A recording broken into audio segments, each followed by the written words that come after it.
पूर्व वैमनस्यातून 2 गटात तेलंगी पाच्छापेठेतील जमखंडी पुलाजवळ रविवारी दुपारी 4च्या सुमारास तुफान हाणामारी झाली। या हाणामारीमध्ये दोन्ही गटातील 4 जण जखमी झाले आहेत। दोन्ही गटांनी जेल रोड पोलीस ठाण्यात परस्पर विरोधी फिर्याद दिली असून या फिर्यादीवरून 4 गुन्हा दाखल झाला आहे। पहिल्या गटातील अझरुद्दीन जमखंडी वय 48 राहणार तेलंगी पाच्छापेठ यांनी दिलेल्या फिर्यादीनुसार आरोपी सलमान सय्यद उमर सय्यद राहणार रविवार पेठ यांनी मागील भांडणाचा राग मनात धरून फरशीने कपाळावर आणि फायटरने बरगडीवर नाकावर पायावर मारून जखमी केले। तसेच फिर्यादीचा भाऊ कैफ यास कोयत्याने पायाच्या पोटरीवर मारून जखमी केले। या घटनेचा तपास मस्के करत आहेत। तसेच दुसऱ्या गटातील मुजम्मिल उर्फ उमर मुर्तुज सय्यद वय 20 राहणार बोरामणी नाका यांच्या फिर्यादीनुसार आरोपी कैफ जमखंडी अझरुद्दीन जमखंडी राहणार तेलंगी पाच्छापेठ यांच्यावर गुन्हा दाखल झाला आहे। यात फिर्यादीच्या भाऊजाईला शिवीगाळ केल्याबाबत सय्यद यांनी विचारणा केली असता आरोपींनी त्यांना कोयत्याने हातावर मारून जखमी केले असे फिर्यादीत म्हटले आहे।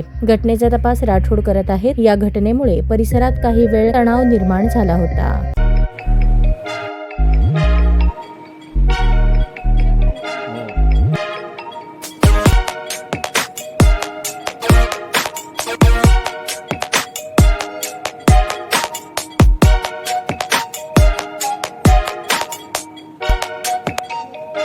सोलापूर शहरातील सुप्रसिद्ध हॉस्पिटल म्हणजे सेंट्रल मल्टी स्पेशालिटी हॉस्पिटल मागील अनेक वर्षापासून सेवा बजावत आहे। 24 तास इमर्जन्सी सर्व्हिस, मॉडर्न टेक्नॉलॉजी, अनुभवी डॉक्टर्स तसेच अत्याधुनिक तंत्रज्ञान सुविधांनी सुसज्ज स्त्रीरोग प्रसूती विभाग, ऑर्थोपेडिक विभाग, मेडिकल विभाग आणि इतर एकमेव नाव म्हणजे सेंट्रल मल्टी स्पेशालिटी हॉस्पिटल।